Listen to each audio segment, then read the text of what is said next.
최근 한 과학 유튜버가 제기한 저작권 침해 문제에 대해서 제 생각을 한번 말씀드려보도록 하겠습니다. 지금 논란이 된 이 사건은 한 신생 유튜버가 기존의 구독자가 100만이 넘는 그런 유튜버의 컨텐츠를 거의 카피를 해서 채널을 운영을 하고 수익을 창출해 온 것인데요. 그것이 벤치마킹 수준이 아니라 대본까지 다운을 받고 썸네일이나 그런 영상 제목까지 아주 그대로 따라했고, 그것을 또 자신의 노하우인 것처럼 PD님 채널에 나와서 이야기를 한 것. 그래서 이게 문제가 됐는데요. 저도 많은 사람들처럼 이 영상을 보고 굉장히 놀라웠는데요. 저도 유튜버에 들어와 있은 지가 이제 꽤 오래되다 보니까 유튜브 알고리즘을 그것을 떡상시키기 위한 여러 가지 노하우들이 공유되고 있고, 또 그거의 방법으로 이전에 이미 잘 되고 있는 그런 유튜버들의 그런 영상들을 분석을 하고 키워드를 찾아내서 자신의 영상에 이제 대입을 시켜서 만드는 것, 뭐 이런 것들에 대한 수준 정도로 알고 있었는데, 이런 여러 가지 프로그램들을 이용을 해서 정확하게 구체적으로 어떤 영상들이 추천이 되고 그 영상을 그대로 대본이나 영상까지 다운을 받아가지고 활용을 하는 그런 모습에 굉장히 우선 놀랐고요. 제가 더 크게 놀랐던 것은 영상을 인터뷰를 하면서 박수를 치고 잘했다, 완벽한 방법이다라고 말씀하시는 모습을 보고 제가 진짜 굉장히 놀랐어요. 왜냐하면 저는 심사임당님에게 동기부여 받은 부분도 굉장히 많고 자극을 받은 부분도 많고, 또 그분의 여러 가지 배울 점이 얼마나 많은 사람입니까? 그러니까 개인적으로 어떤 것을 뭐 비난할 생각도 그런 건 없는데, 저는 이제 좀 이해가 안 갔던 거는 뭐냐면, 초보 유튜버들 그리고 유튜버를 이제 막 시작하신 분들은 이 저작권의 개념이나 그런 부분들을 놓칠 수가 있거든요. 그래서 잘 모를 수가 있어요. 아직 뭐 그런 부분에 대해서 문제 제기를 겪어본 적도 없고 그렇잖아요. 유튜브를 근데 조금만 운영을 해보면 음악이 하나 이상한 것만 들어가도 바로 유튜브 측에서 저작권 침해, 원작자가 저작권 침해를 신고를 했다, 이렇게 해서 수익이 이제 그쪽으로 넘어가고 이런 것들을 겪거든요. 이거는 의도하지 않았음에도 그냥 이렇게 하다 보면은 그런 일들을 다 겪게 됩니다. 그러면서 점점 굉장히 저작권을 조심해야 되고 되게 중요하구나, 이런 것들을 이제 이해하게 되는데, 피디님 같은 경우는 워낙에 너무 지식이 방대하신 분 아닙니까? 경험도 풍부하고 그런 분이 자신에게 배우고 자신의 프로그램을 이용했다는 이 분이 이렇게 저작권 침해의 방법을 아주 구체적으로 이야기를 할 때 그게 성과가 아무리 괜찮아도 이거는 좀 위험할 수 있다, 이건 저작권 침해일 수 있다라고 충분히 인지할 수 있었어야 된다고 생각하거든요. 저는 이걸 몰랐다는 것에 더 놀랐어요. 이것을 몰랐을까? 이 저작권 침해에 대한 그런 문제의식이 진짜 없다는 것, 또는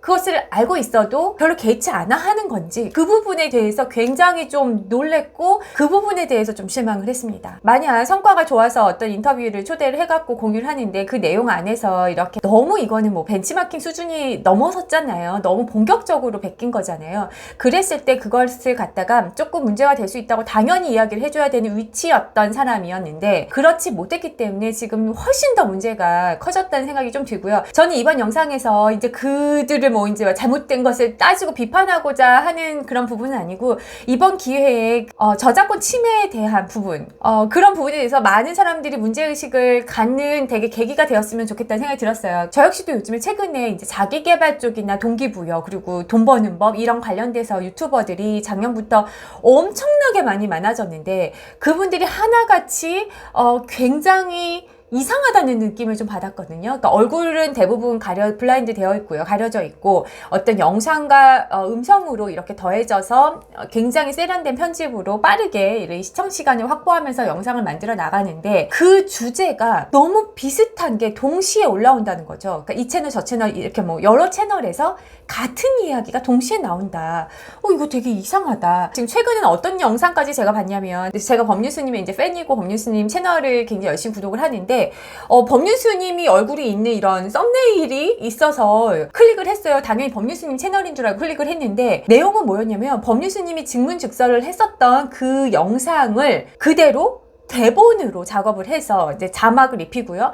말로 요약을 해갖고 말로 더빙을 입히는 그런 채널을 만들고 있더라고요. 그럼 그것의 원 소스는 법률스님의 직문즉설에서 나온 소스로 가공을 한 거잖아요. 와, 이렇게 할 수 있다고? 그러니까 너무 많이 재가공을 하는 영상들이 너무너무 많아지고 있다. 뭐 외국 영상들 자막 입혀서 재가공하는 거는 당연히 뭐 물론이고요. 이런 것이 모두 다 저작권 침해이고 한데, 그런 것에 대해서 사람들이 너무 문제의식이 없고 그냥 조회수만 잘 나오면 다 하는 것 같다는 느낌이 느낌이 굉장히 받아서 제가 좀 놀랬고요. 한편으로는 오랜 기간 동안 이렇게 유튜브 안에 들어와서 유튜브를 운영하는 입장에서 하나의 컨텐츠를 정하는 것도 오래 걸리고 그걸로 인해서 이제 영상을 찍고 편집하는 과정도 오래 걸리고 어려운데 그들의 그렇게 공장처럼 타타타탁 찍어내서 팍팍 나가는 모습에 약간 스스로가 무능력하다는 느낌도 많이 들었고 나도 저렇게 해야 되는 건가 보구나. 나는 저렇게 못하니까 뭔가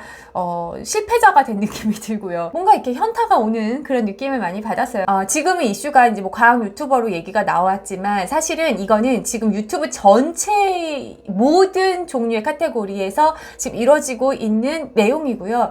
유튜버뿐만 아니라 블로그, 인스타 모든 거에서 나오는 내용이에요. 특히 인스타는 저는 재가공의 플랫폼, 재가공의 인스타그래머들이 가장 사랑을 받는 플랫폼이라고 생각을 하는데요. 요즘에 인스타가 릴스도 굉장히 이제 핫하잖아요. 근데 그 대부분이 사람들의 주목을 받는 그 메인에 뜨는 그런 릴스나 피드를 보면은 대부분이 어떤 거냐면 다 재가공 컨텐츠예요.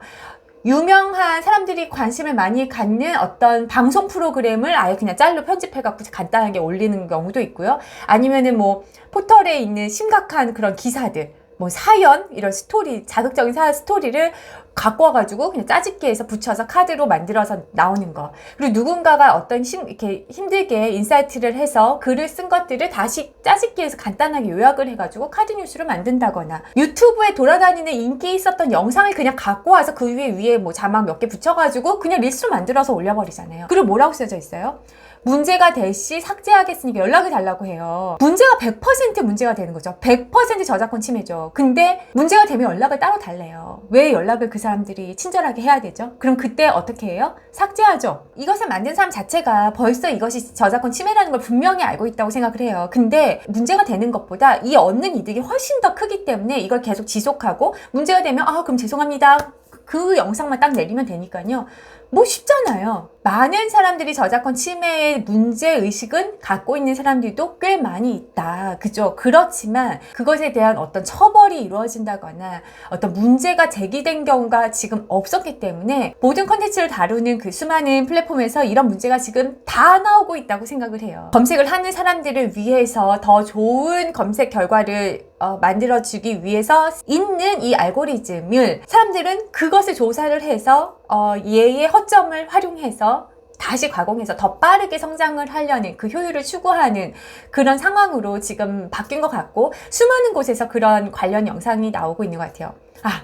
그리고 또 전자책도 한번 말씀드릴까요? 전자책 문제도 진짜 심각합니다. 제가 작년에 남편이 이런 얘기를 한 적이 있어요. 난 앞으로 단행본 출간 안 할 거야. 단행본을 내는 건 그냥 바보 같은 짓이야. 이렇게 이야기를 했거든요. 왜냐하면 단행본을 내면 1년 정도 작업기간이 필요하고 책을 한 권 팔리면 1,몇백 원이 떨어집니다. 단행본의 그 다음은 결국에는 이제 전자책 시장인가 보다. 이 부분이라도 내가 공부를 좀 해봐야겠다 해서 제가 영상을 몇 개 봤는데 깜짝 놀랐습니다. 거기서 뭐라고 얘기를 하냐면, 전자책 쓰는 거 굉장히 쉽다. 3일만 대충 이렇게 쭉쭉 인터넷 돌아다니는 거 짜집기 해갖고 목차 만들어서 팔고, 그리고 이렇게 해서 메꿔서 한 10장 정도 하면 팔 수 있다. 이런 경험담을 공유하는 것부터 시작을 해서 또 뭐라고 하냐면, 당신이 어떤 분야에 대해서 몰라도 상관이 없다라고 이야기를 하더만요. 정보가 다 이미 있기 때문에 그것을 잘 정리하면 된다. 어떤 전자책은 아예 대놓고 이런 책이 있습니다. 재테크책 100권을 압축한 책.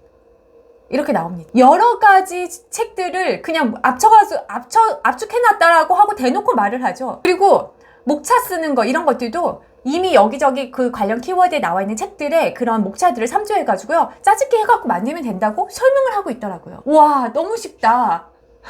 와, 이게 뭐지? 제가 그거 보고도 굉장히 놀랐어요. 세상이 이렇습니다. 인스타, 블로그, 전자책, 유튜브 모두가 너무너무 카피하는 것, 그리고 짜집기 하는 것, 또는 큐레이션이라고 포장을 하잖아요. 이렇게 정리해서 그것에 대해서 이 저작권 침해에 대한 문제의식이 너무너무 결여가 되어 있다.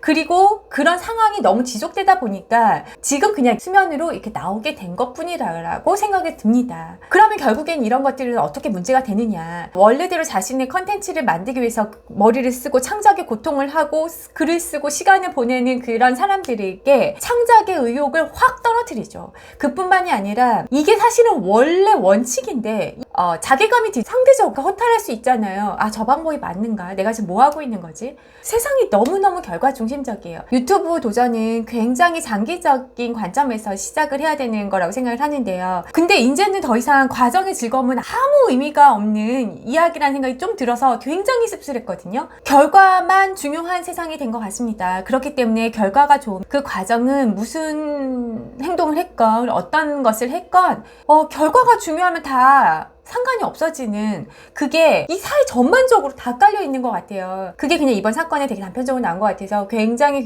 씁쓸하고요. 잘하는 사람을 계속 관찰하고 그들의 노하우를 공부하고 배워서 익혀서 나 역시도 나가는 그런 노력은 필요한 것 같아요. 모든 산업 분야가 필요하잖아요. 하지만 중요한 거는 그것을 의도적으로 너무 고스란히 카피를 하는 것이 지금 좀 문제있고, 그거에 대해서 문제의식이 없었던 것이 또 문제라는 생각이 듭니다. 그래서 어찌됐건 이번 이런 사건의 이슈를 계기로 저작권에 대한 중요성, 그리고 저작권의 가치를 좀 인정하는 그런 분위기가 만들어져야 된다고 생각이 들고 이제 달라져야 된다고 생각합니다. 그래서 좀 당연한 게 당연한 세상이 되었으면 좋겠어요. 결과가 좀 부족하더라도 그 과정 자체로 성장하고 있는 것에 대해서 더 높은 가치를 주기 때문에 그 과정을 선택할 수 있는 사람들이 늘어났으면 좋겠어요. 너무 빠른 결과 중심적인 사회 때문에 자신의 옳은 선택으로 묵묵하게 가고 있는 사람들이 더 이상 허탈하지 않았으면 좋겠습니다. 그런 마음으로 이 영상을 마치도록 하겠습니다. 그럼 저는 또 다음 영상으로 찾아뵐게요. 감사합니다. 안녕.